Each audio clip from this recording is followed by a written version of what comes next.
بسم اللہ الرحمن الرحیم نحمدہ ونصلی علی رسولہ الکریم۔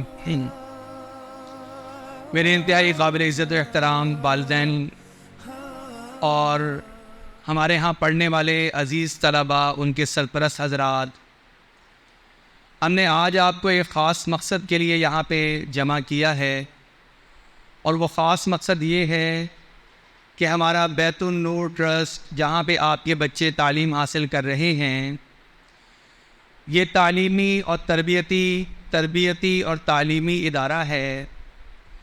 ہم یہ چاہتے ہیں کہ بچے جس مقصد کے لیے آپ نے حافظ قرآن بنانے کا ارادہ اور نیت کی ہے، وہ ارادہ اور نیت یہ ہے کہ کسی طریقے سے ہمارے یہ بچے خود بھی قرآن مجید کے حافظ بنیں، قرآن مجید کو پڑھنے والے، اس کو یاد رکھنے والے، اس کی روزانہ تلاوت کرنے والے بنیں، پھر یہ اس کے مطابق عمل کر کے ایک اچھے مسلمان بنیں، ایک اچھے ملک کے شہری بنیں۔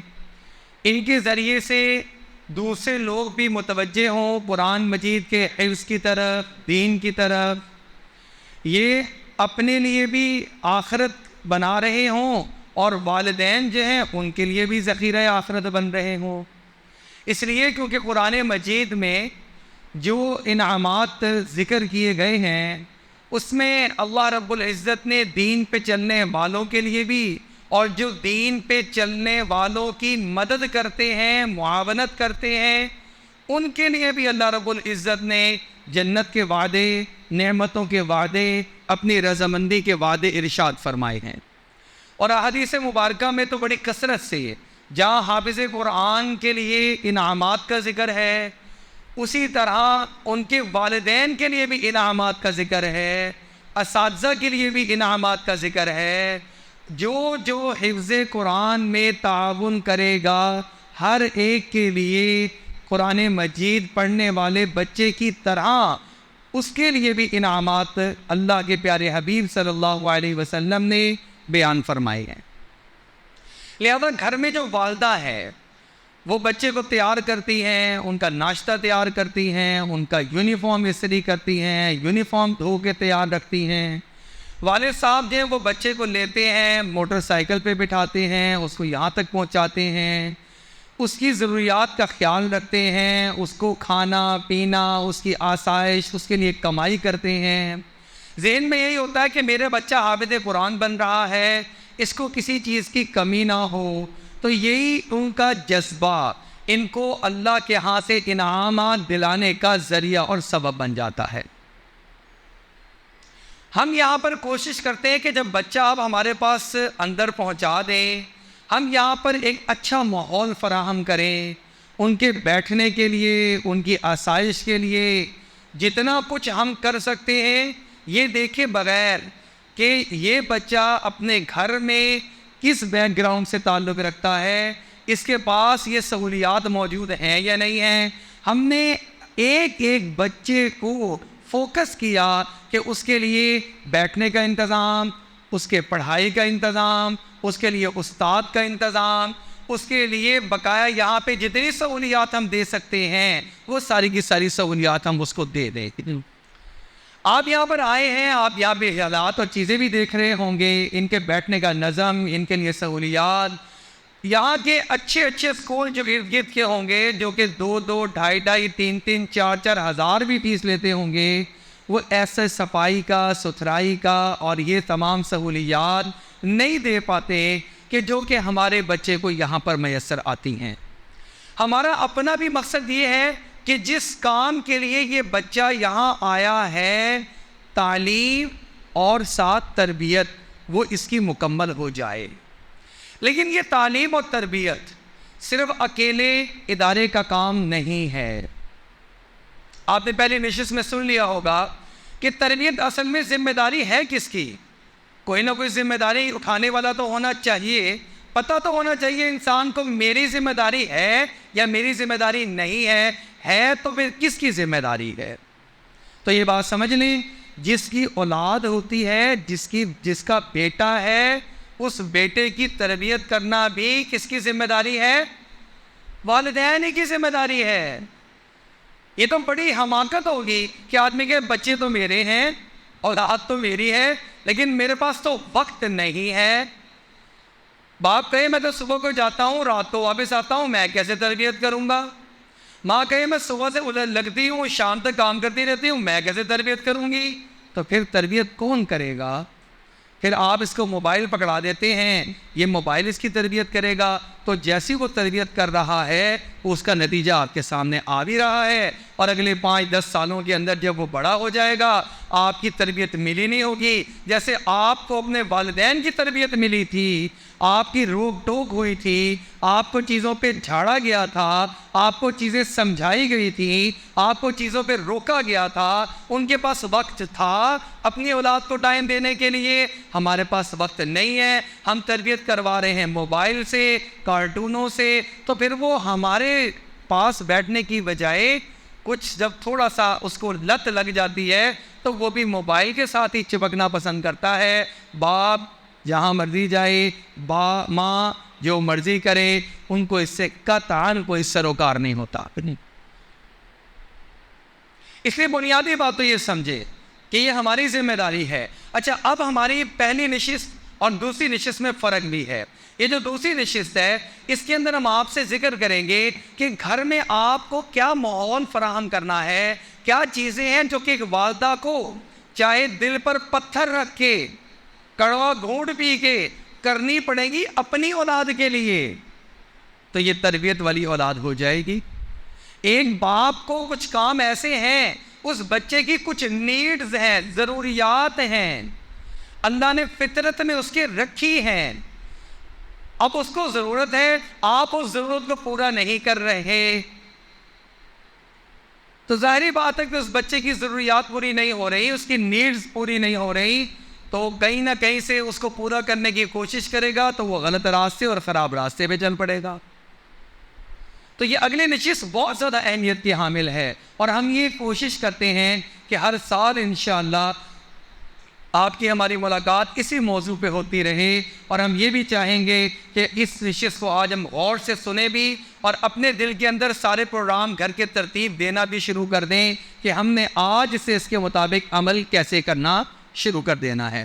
اس میں سب سے پہلی بات، والدین کے ذمے کرنے کے کام اب یہ ادارہ نہیں کر سکتا، ادارہ تو یہاں پہ کر سکتا ہے جتنا وقت یہاں پر ہے۔ اچھا، یہاں پہ اس بچے کو وقت نہیں ملتا، وہ آتا ہے، آتے ساتھ اس کی اسمبلی ہونی ہے، اسمبلی ہونے کے بعد اس نے قرآن پاک کی کلاس میں بیٹھ جانا ہے، وہاں اس نے سبق سنانا ہے، پھر سبکی سنانی ہے، پھر منزل سنانی ہے، پھر اس نے اور بچوں کا، اپنے دوستوں کا بھی سننا ہے، کبھی پہلے بچوں کو خود سنانا ہے استاد صاحب کے پاس جانے سے پہلے، پھر اس نے چھٹی کا وقت ہو جانا ہے، اسے گھر چلے جانا ہے۔ یا تو نہ اس کو زیادہ شرارتوں کا وقت ملنا ہے، نہ اس کو یہاں پہ زیادہ گپے مارنے کا وقت ملنا ہے، لہذا یہاں پر اس کے ماحول میں کوئی خراب چیز سیکھنے والی اس کے چانسز بہت کم ہیں۔ ایک بندہ مصروف ہے، جیسے آپ میں سے کئی سارے لوگ جو جاب پہ جاتے ہیں، کام پہ جاتے ہیں، فیکٹری ایریا میں ورکر ہیں، وہ کیا جب صبح کو 9 بجے اپنی ڈیوٹی پہ چلے جاتے ہیں، اب وہ پروڈکشن میں ہیں، وہ وہاں کام کر رہے ہیں، وہ آفس میں ہیں، وہاں پہ وہ چیزوں کو جو ہے نا سامنے مسائل آ رہے ہیں ان کو وہ حل کر رہے ہیں، وہ تو شام کو 5 بجے تک ان کو فرصت نہیں ملتی کہ وہ بیٹھ کے اپنا ڈرامہ جو ہے وہ پورا کر لیں، وہ اپنی فلم آج کی نئی نکال لیں، وہ کرکٹ کا میچ چل رہا تھا وہ دیکھ لیں۔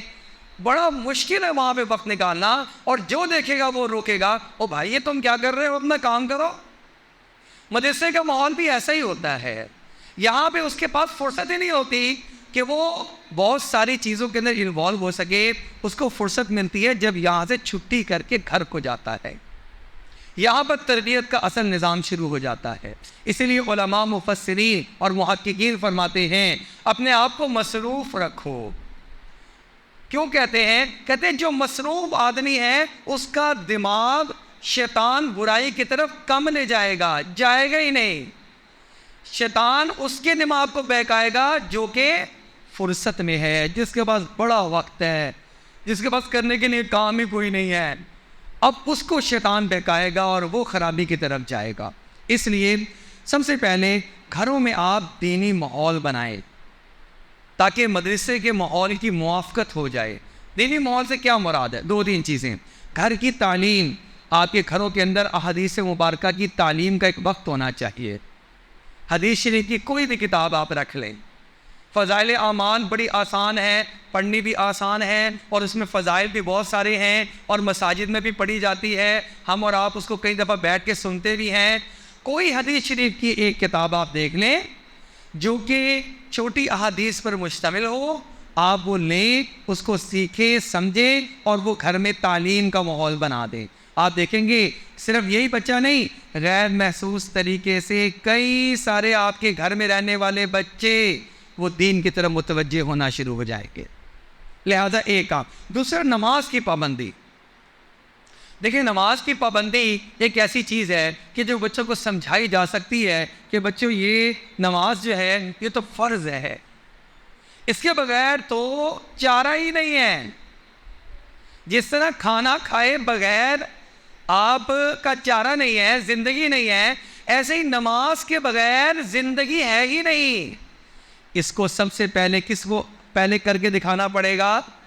ہمیں والدین کو خود کر کے دکھانا پڑے گا. اگر والد نماز کی اتنی پابندی کرتے ہیں، والدہ، جن گھروں میں آپ نے دیکھا ہوگا والدہ نماز پڑھ رہی ہوتی ہیں تو چھوٹے چھوٹے بچے معصوم، ان کو پتہ بھی نہیں ہوتا کہ یہ کیا ہے، لیکن وہ ساتھ آ کے بیٹھ جاتے ہیں. وہ جس طرح والدہ رکوع کر رہی ہے وہ بھی رکوع کر رہا ہے بچہ، وہ والدہ سجدے میں گئی ہے وہ بھی سجدہ کر رہا ہے. آپ دیکھ لیں، تجربہ کر کے دیکھ لیں.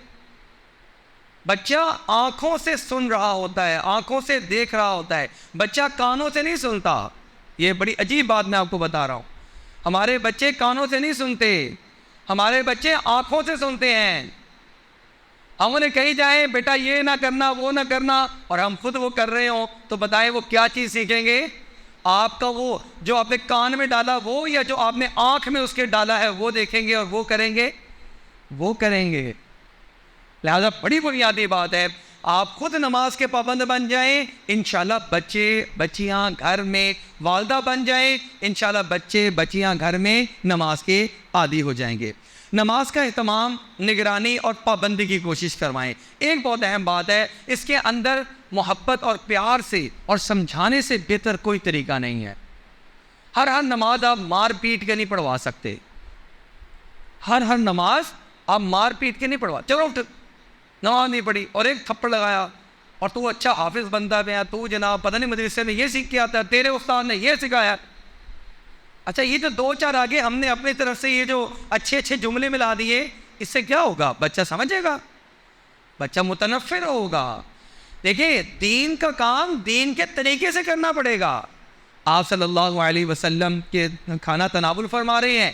ایک صحابی ہیں، وہ کہتے ہیں میں چھوٹے بچے، وہ کہتے ہیں میں آیا کھیل رہا تھا جس طرح بچے کھیل رہے ہوتے ہیں، قریب آیا تو وہ برتن تھا، میں نے اس میں کوئی چیز کھانے پینے کی تھی، میں نے فوراً ہاتھ ڈالا ایسے، تو میں نے بایاں ہاتھ ڈالا اور ڈال کے میں ایسے اٹھا کے کھانے لگا تو آپ صلی اللہ علیہ وسلم نے میرے ہاتھ کو پکڑ لیا اور کیا خوبصورت جملہ ارشاد فرمایا یا بنیا، اے میرے پیارے بیٹے، سم اللہ، اللہ کا نام لو، بسم اللہ پڑھو، وکل بیمینک، اور دیکھو اپنے دائیں ہاتھ سے کھاؤ، وکل مما یلیک، اور اپنے سامنے سے کھاؤ.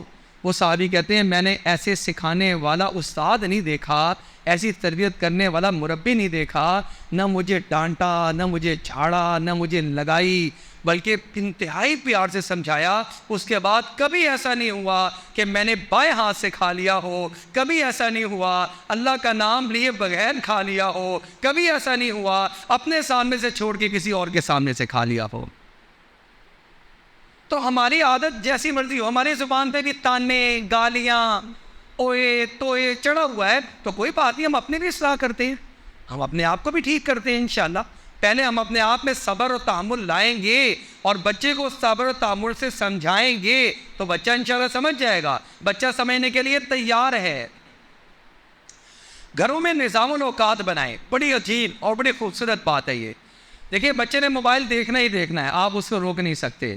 بچے نے کھیلنا ہی کھیلنا ہے، بچے نے کھانا بھی کھانا ہے، بچے نے نمازیں بھی پڑھنی ہیں، بچے نے سبق بھی یاد کرنا ہے. تو آپ ان کے ساتھ بیٹھیں، ان کو کہیں اچھا بچے آپ یہ بتائیں، آپ اپنے پورے دن کا نا ایک ٹائم ٹیبل بنا دیں اور آئیں مل کے، ہم دونوں مل کے، باپ بیٹا مل کر یا ماں بیٹا مل کر یا ماں بیٹی مل کر، ہم آپس میں مل جل کر مشاورت سے بنا لیتے ہیں. اچھا چلو تم بتاؤ کیسے بنانا ہے، اس کے مطابق بنا لیتے ہیں، لیکن ایسا بنانا جس پر تم نے پھر عمل بھی کرنا ہے اور میں نے بھی عمل کرنا ہے۔ اب آپ بیٹھیں گے، اچھا بیٹے بتاؤ صبح اٹھو گے سب سے پہلا کام کیا؟ اچھا جی میں صبح کو فجر میں اٹھ جاؤں گا۔ اچھا بیٹا ٹھیک ہو گیا، فجر میں آپ اٹھیں گے، فجر پڑھیں گے، اس کے بعد کیا کام کریں گے؟ اتنے بجے سے اتنے بجے تک فجر کا وقت۔ اچھا اس کے بعد کیا کریں گے؟ اس کے بعد جی میں تھوڑا سا سبق دہرا لوں گا۔ ٹھیک ہے بیٹا، اپنی اتنی دیر سبق دہرا لیا۔ اچھا میں تھوڑی دیر دوبارہ لیٹنا بھی چاہوں گا، آرام بھی کرنا چاہوں گا۔ ٹھیک ہے بیٹا، آپ نے 15 منٹ آدھا گھنٹہ آپ کے آرام کا بھی ہو گیا۔ پھر میں دوبارہ اتنے بجے اٹھوں گا، پھر ناشتہ کروں گا۔ ٹھیک ہے، ناشتے کا وقت یہ، مدرسے جانے کے لیے نکلوں گا، مدرسے کا وقت یہ۔ اچھا بیٹا مدرسے کے بعد جب آپ کو 3:30 بجے چھٹی ہو جائے گی تو اب اس کے بعد کا بنا لو۔ اچھا میں اس ٹائم میں آؤں گا، اتنی دیر میں موبائل دیکھوں گا۔ ٹھیک ہے بیٹا لکھ لو اس کو، کتنی دیر موبائل دیکھو گے؟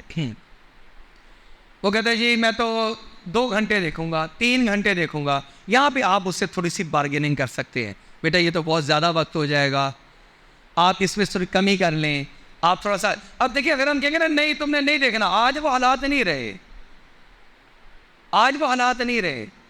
لہٰذا ایک ٹائم جس نے کنٹرول کیا ہوا ہے وہ تو کنٹرول کیا ہوا ہے، وہ مبارک ہو سکتا ہے آپ میں سے کوئی کہے جی ہم نے تو بچوں پہ بڑا کنٹرول رکھا ہوا ہے، ہم تو بچوں کو موبائل دیتے ہی نہیں، ماشاءاللہ بہت مبارک ہو۔ لیکن جنہوں نے کھلا ہی وقت دیا ہوا ہے کہ ٹائم ہی کوئی نہیں ہے، رات کو پکڑ کے موبائل چھین کے سلانا پڑتا ہے، کھانا کھا رہے ہیں تب بھی وہ موبائل دیکھ رہے ہیں اور آپ اس کے منہ میں سالن کے لقمے اور چاول کے لقمے دیے جا رہے ہیں۔ جنہوں نے اتنی حالت خراب ہو گئی ہے ان کے لیے میں یہ کہہ رہا ہوں کہ وہ ایک ٹائم ٹیبل بنا لے۔ بیٹا یہ آپ کا 1 گھنٹہ موبائل کا، آپ کے یہ 1.5 گھنٹہ موبائل کا، آپ کے یہ 2 گھنٹے موبائل کے۔ اچھا جی اس کے بعد بیٹا تھوڑا سا آپ نے فزیکلی بھی کوئی کھیل کھیلنا ہے۔ اچھا پھر آپ نے رات کا کھانا کھانا ہے بیٹا، اس کے بعد آپ نے یہ کرنا ہے، آپ نے سبق اپنا یاد کرنا ہے۔ اس کے بعد آپ ایک ٹائم ٹیبل بنا لیں، ٹائم ٹیبل کو بڑا سا کر کے لگا دیں، بہتر ہوگا پورے گھر کا ٹائم ٹیبل بنا دیں، سب بچے اس کو فالو کریں گے۔ یہ ہماری نماز کا وقت ہے، سارے کام چھوڑ دیں گے، بچیاں والدہ گھر کے چھوٹے بچے جو مسجد نہیں جا رہے وہ انشاءاللہ یہاں پہ نماز پڑھیں گے، یہ جگہ نماز کی مخصوص ہے، ہم نے اس کو مخصوص کر دیا۔ اس میں نہ ماں اپنے ضروری کام کو دیکھے نہ بچے اپنے ضروری اور کام کو دیکھیں، وہ اس کے اندر لگ جائے۔ اس کے ساتھ ساتھ اپنی اولاد کے لیے بلا ناغہ دعا کریں۔ آپ خود بتائیں، ویسے ہم کہہ دیتے ہیں ہم تو دعا کرتے ہی ہیں جی، ہم نہیں کریں گے تو کون کرے گا؟ یہ اس طرح کے جملے نہ سوچیں، واقعی سوچیں کیا اپنے بچوں کا نام لے کر ہم روزانہ دعا کرتے ہیں یہ بھول جاتے ہیں؟ دیکھیں انبیاء علیہ والسلام نے اپنی اولادوں کے لیے دعا مانگی ہے، ہمارے پیارے نبی صلی اللہ علیہ وسلم نے اپنی اولاد کے لیے دعا مانگی ہے، اور آپ صلی اللہ علیہ وسلم نے ہمیں سکھایا کہ جو جلد قبول ہونے والی دعائیں ہیں ان میں سے ایک دعا والد کی دعا اپنی اولاد کے لیے ہوا کرتی ہے۔ ہم نے اس سے اپنے آپ کو سستی میں غفلت میں محروم رکھا ہوا ہے، تو کیوں محروم رکھیں ہم اس کو؟ وہ تمام طریقے اختیار کریں گے جس سے میرے بچے کو فائدہ پہنچ سکتا ہے، میری بچی کو فائدہ پہنچ سکتا ہے، لہذا والدہ بھی نیت کر لیں، والد بھی نیت کر لیں، روزانہ اپنے بچوں کا نام لے کے انشاءاللہ دعا کریں گے، یا اللہ ان کو نیک بنا، یا اللہ ان کو قابل بنا، یا اللہ ان کو اپنا فرما بردار بنا، یا اللہ ان کو حافظ بنا، یا اللہ ان کو دین کا پھیلانے والا بنا، یا اللہ تو ان کو دنیا بھی عطا فرما، ساری آسائشیں عطا فرما۔ اللہ کے پیارے نبی علیہ السلام نے فرمایا جلد قبول ہونے والی دعاؤں میں سے یہ دعائیں ہیں جو باپ اپنی اولاد کے لیے مانگ رہا ہے، جو ماں اپنی اولاد کے لیے مانگ رہی ہے، اور ہم سارا سال گزر گئے کبھی نام لے کے بچے کی دعا ہی نہیں کی۔ بچوں کی صحبت اور اختلاط پر نگاہ رکھیں، بہت اہم ہے۔ میرے بچوں کے دوست کون کون ہیں؟ آپ جو ہیں وہ بھی ذرا اس بارے میں سوال ہے، یہ آپ اس کا جواب اپنے آپ میں تلاش کریں کہ کیا آپ کو پتہ ہے کہ آپ کے بچوں کے دوست آج کل کون کون ہیں؟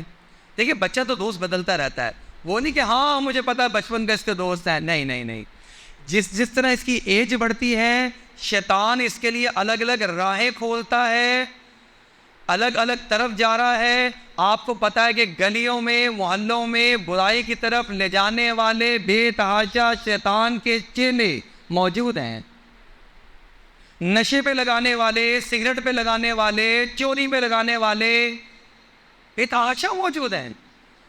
اگر آپ کو پتہ ہی نہیں ہے کہ میرے بچہ کہاں اٹھ بیٹھ رہا ہے تو یہ آپ کی کوتاہی ہے، آپ تربیت کرنے میں کوتاہی کر رہے ہیں۔ آپ کو پتہ ہونا چاہیے میرا بچہ کن سے ملتا ہے۔ اچھا، ان سے بھی ملیں، ان کے والدین سے بھی ملیں، ان کو بھی پتا ہو کہ آپ کا بچہ کس کا بچہ ہے، کس سے ملتا ہے، اور آپ بھی ان سے جا کے ملاقات کریں۔ یہ ایک پیریڈ ہی ہے 8-10 سال کا، اس میں اگر یہ خیال رکھ لیا تو انشاءاللہ آپ کے بچے کو کوئی شیطانی چیلا برائی کی طرف نہیں لے جا سکتا۔ گھر میں تربیت کے دوران مدرسہ، علم یا استاد وغیرہ کا تانا نہ دیں۔ او حافظ صاحب، بڑے جناب، تمہیں تو نماز نہیں پڑھنی، اوے حافظ صاحب۔ وہ کہتا ہے پتہ نہیں میں نے کوئی جرم کر لیا، حافظ ہو گئے۔ اندر ہی اندر کیا سوچے گا جب آپ کے زبان پر ہر وقت میں دوسرا شرارت کر رہا ہے، اس کو آپ یہ تانا نہیں دے رہے، لیکن کوئی اگر حافظ ہے یا حفظ کر رہا ہے اس کو آپ حافظ ہونے کا تانا کیوں دے رہے ہیں؟ یہ شیطان آپ سے زبان سے نکلوا رہا ہے۔ اور تیرے استاد بھی یہ سکھاتے ہیں، اور مدرسے پہ زیادہ تو یہ ہے تو ان سے بھی آگے نکل گیا۔ اب کیا ہوگا؟ مدرسے کی محبت بیٹھے گی اس کے دل میں یا نفرت؟ آپ خود بتا دیں۔ ظاہر بات ہے نفرت ہو کر بھی، یار یہ تو مجھے اس کی وجہ سے تانا مل رہا ہے، کاش میں یہاں اس کو جلدی جلدی چھوڑ دوں، میری جان چھوٹے اس سے۔ کیوں ایسا ماحول بنا رہے ہیں کہ نیکی کی طرف لے جانے کی بجائے اسی نیکی کو ہی تانا بنا دیا؟ یہ ایسا ہی ہے جیسے ایک بندہ نمازی ہے، وہ نماز پڑھتا ہے تو ہم کہتے ہیں او بڑا نمازی آیا، دیکھا ہوا ہے اس کو، اور فلاں یہ تو جب دکان پہ جاتا ہے تو جھوٹ بولتا ہے اور دھوکہ دیتا ہے۔ بھائی وہ اس کا الگ گناہ ہے، وہ نہیں کرنا چاہیے، اس کا الگ بھگتنا پڑے گا اس کو۔ لیکن کیا نماز اس کو یہ سکھا رہی ہے؟ آپ نے نماز کو بیچ میں کیوں رگیڑ دیا؟ نماز کو آپ نے تانا کیوں مار دیا اس میں؟ ہو سکتا ہے وہ 2-4 دفعہ سنیں، وہ کہ چلو پھر نماز بھی چھوڑ دیتے ہیں۔ ایسے بے تحاشا لوگ ملیں گے آپ کو جو کہیں گے میں داڑھی اس لیے نہیں رکھتا کیونکہ ابھی میرے کرتوت اچھے نہیں ہیں۔ بہت سارے لوگ ایسے ملیں گے جو نماز نہیں پڑھتے، ان سے پوچھو کیوں؟ کہتے میرے بھی کرتوت اچھے نہیں ہیں۔ وہ کرتوت کا مطلب یہ کہ لوگوں سے ڈرا بیٹھا ہے، ادھر میں نے نماز پڑھی نہیں، ادھر سے لوگوں کے تیر اور نشتر سیدھے میری طرف آئے نہیں۔ اس سے نہیں پڑھ کر سناتا ہوں، میں جگہ جمعہ پڑھا کے فارغ ہوا، ایک بندہ ملا بہت اچھی طبیعت کا، بہت اعلیٰ، وہ بڑے اچھے پوسٹ پہ تھا، وہ ریٹائر ہو رہا تھا۔ مجھے کہنے لگا مولانا صاحب میں ریٹائر ہو رہا ہوں اور مجھے جو ہے وہ خاصی رقم مل رہی ہے، کیونکہ بڑے اعلیٰ عہدے پہ سے 18ویں گریڈ یا 19ویں گریڈ پہ سے وہ فارغ ہو رہا تھا۔ تو اس نے کہا کہ مجھے بڑی اعلیٰ، تو میں کیا کروں ان پیسوں کا؟ میں نے کہا آپ نے حج کیا ہوا ہے؟ کہنے لگا نہیں۔ میں کہا سب سے پہلے اللہ کے بندے حج کر کے آؤ، آپ پہ فرض ہے۔ کہنے لگا نہیں، حج پہ تو تب جاؤں گا جب میری کرتوتیں اچھی ہو جائیں گی۔ انا للہ و انا الیہ راجعون۔ میں نے کہا بھائی یہ کہاں لکھا ہوا ہے جس کی کرتوتیں اچھی ہوں وہ حج پہ جائے؟ یہ تو اللہ نے کہیں نہیں ذکر کیا۔ کرتوتیں اچھی کرنا الگ بات ہے، اور تیرے ذمے جو حج فرض ہے وہ کرنا الگ بات ہے۔ کہتا نہیں لوگ بڑے تانے دیں گے، پھر وہ بھائی لوگ تانے دیں گے، یہ ایک برائی ہے ہمارے معاشرے کی۔ تو اس لیے کبھی یہ نہ کریں کہ آپ جو ہیں وہ اس طرح کا کوئی جملہ، کوئی چیز ادا نہ کریں کہ جس کی وجہ سے ہو۔ اچھا، بچوں کے تکلم اور انداز تکلم پہ نگاہ رکھیں۔ بعض اوقات بچے نا وہ نقلیں اتارنے لگ جاتے ہیں، گھر آتے ہیں، آپ ان سے پوچھتے ہیں ہاں بھائی آج کا دن کیسا گزرا؟ کہنے لگا وہ جو ہے نا ہمارے استاد صاحب وہ جو ہے نا ایسے ایسے کر کے بات کرتے ہیں، اب وہ نقلیں اتار رہا ہے۔ اچھا، کوئی گھر میں مہمان آیا، یہ اس کی بعد میں جا کے بچہ کیا کر رہا ہے؟ نقل اتار رہا ہے۔ تو آپ خوش ہو رہے ہیں، ہنس رہے ہیں، یار یہ کیسی نقل؟ اچھا وہ بتاؤ بیٹے وہ کیسے تھا؟ آپ یاد رکھیں وہ آپ کی بھی نقل اتارے گا باہر جا کے۔ اتنے خوش نہ ہوں، تھوڑا سا اس کو بڑا ہو لینے دیں، وہ آپ کی بھی نقلیں اتارے گا۔ یہ غلط عادت ہے، اس وجہ سے آپ نے بچے کے تکلم اور انداز تکلم پہ گہری نگاہ رکھنی ہے۔ یہ آج کل اس کا بدلاؤ لگ رہا ہے، اس کی گفتگو چیخنے چلانے والی ہو رہی ہے۔ کیوں ہو رہی ہے؟ گھر میں تربیت، والدین بچوں کے لیے نمونہ ہے، اپنے عمل کو درست کیجئے۔ یہ میں نے جیسے پہلے کہا، بچے وہ نہیں کریں گے جو آپ کہیں گے، بچے وہ کریں گے جو آپ کریں گے۔ بڑا لطیفہ مشہور ہے، بچوں کو سمجھاتے رہے بیٹا سچ بولنا چاہیے، سچ بولنا چاہیے۔ باہر گھنٹی ہوئی، کوئی بندہ آیا، انہوں نے کہا ابا جی آپ کو فلاں ملنے کے لیے آیا ہے۔ میں نے کہا بچے جاؤ جا کر کہہ دو کہ ابا گھر پر موجود نہیں ہے۔ تو بچے کو کیا سکھا رہے ہیں آپ؟ اب کہتے ہیں میں نے تو بڑی تربیت کی کوشش کی حضرت، میں کیا بتاؤں ان کے لیے، بچوں کے لیے میں صبح جاتا تھا شام کو آتا تھا، مدرسے میں داخل کروا دیا، ساری اپنی زندگی لگا دی، یہ پھر بھی خراب نکلے۔ تو وہ اس لیے خراب نکلے کیونکہ آپ نے اس کو خود یہ چیزیں سکھائی ہوئی ہیں، آپ نے گھر میں ماحول ہی ویسا بنایا ہوا ہے، تو وہ آپ کو دیکھے گا، آپ کا عملی نمونہ بنے گا۔ ایک اور بات، ان پڑھ والدین بھی احسن طریقے سے تربیت کی ذمہ داری نبھا سکتے ہیں۔ ہم ایک تحقیقی ریسرچ میں وہاں موجود تھے، وہاں پر انہوں نے ایک سروے پیش کیا کہ کون سے بچے وہ ہیں جو کہ پڑھ جاتے ہیں اعلیٰ تعلیم حاصل کر، اور کون سے وہ ہیں جو کہ زیادہ اچھی تعلیم حاصل نہیں کر سکتے یا میٹرک سے پہلے ہی بھاگ جاتے ہیں پڑھائی سے۔ اپنے محلوں میں ذرا تلاش کریں، اکثر میٹرک سے پہلے ہی بھاگے ہوئے مل جائیں گے، نہیں تو میٹرک کے بعد ایف اے کے بعد بھاگے ہوئے مل جائیں گے۔ کوئی ہمیں ملے گا جو ایم اے تک پہنچے گا، یا کوئی جناب اس سے آگے اعلیٰ تعلیم حاصل کر لے گا، کوئی ایم فل ہوگا، کوئی پی ایچ ڈی ہوگا، بہت کم ملیں گے۔ اس کی وجہ کیا ہے؟ انہوں نے ریسرچ کر کے یہ بتایا، ہر وہ بچہ جس کو بچپن میں اس کے والد اور والدہ کی توجہ مل جاتی ہے، چاہے ان والدہ اور والد کو خود بھی آتا ہو یا نہ آتا ہو، وہ بچے پڑھ جاتے ہیں۔ اور اس کے اوپر انہوں نے ایک کیس اسٹڈی بتائی، ایک والدہ باقاعدہ دکھائی جن کا انٹرویو تھا، جو ان پڑھ تھی اور بچے ان کے ڈاکٹر اور انجینئر بن گئے تھے۔ تو انہوں نے ماں سے پوچھا آپ نے کیا کیا؟ انہوں نے کہا کچھ بھی نہیں، بچے جب آتے تھے تو میں ان سے کہتی تھی ہاں بتاؤ آج کیا کام ملا، آج کیا کام کیا۔ بچوں کو میٹرک تک پتہ ہی نہیں چلا کہ ہماری ماں تو ان پڑھ ہے، پتہ ہی نہیں چلا۔ اچھا یہ دیکھو، یہ تم نے کیا، جہاں دیکھا کاٹا لگا ہوا، یہ تم نے کیوں غلط کیا، یہ کیسے ہو، جہاں گڑ لگا ہوا ہے، ہاں یہ دیکھو یہ تم نے ٹھیک کیا۔ لہذا یہ کہنا ہم تو چونکہ حافظ نہیں ہیں، ہمارے بچے حافظ، ہم اب کیا کریں جی، آپ یہ کریں روزانہ بچے کا قرآن پاک لے کے نا، رات کو جب آپ آتے ہیں یا جب صبح سے وہ اٹھتے ہیں، وہ سے کہیں بیٹا آج جو سبق سنایا نا وہ مجھے ذرا زبانی سنا دو، یہ کریں اور کر کے دیکھیں۔ آپ یہ کام کر کے تو دیکھیں، والدہ کو ٹائم ملے وہ یہ کر کے تو دیکھیں۔ ایک مہینے کے اندر اس کا رزلٹ آپ کے سامنے نہ آئے تو پھر کہیے گا۔ کیا کرنا ہے؟ صرف ایک چھوٹا سا کام، بیٹا آپ نے جو سبق سنانا ہے نا اپنے استاد جی کو، وہ آپ نے پہلے مجھے سنا کر جانا ہے۔ لاؤ بیٹا کون سا سبق، آپ حافظ ہیں نہیں ہیں، آپ کو قرآن پاک پڑھنا آتا ہے نہیں آتا، بھائی دیکھ کے تو کم از کم بتا دیں گے نا، جہاں غلطی آ رہی ہوگی وہاں کہتے ہیں ہاں نہیں، بس ایک مہینہ کر کے دیکھ لیں، آپ یہ بات پلے سے باندھ لیں گے۔ وہ بچے پڑھتے ہیں جن کے والدین خود توجہ دیتے ہیں۔ ہم نے گھر میں جی قاری صاحب لگوا دیے ہیں، لہٰذا میری تو کوئی ذمہ داری نہیں، قاری صاحب کی ذمہ داری ہے۔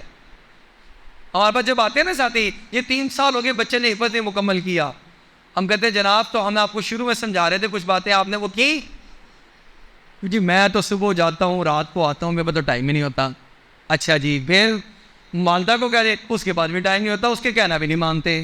لو جی آپ دونوں تو فارغ ہو گئے نا، بڑا اچھا عذر بیان کر دیا اور آپ دونوں تو فارغ۔ اچھا اب کس نے کام کرنا ہے؟ آپ کا کام، آپ کے بچوں کی پڑھائی کا کام اب کس نے کرنا ہے؟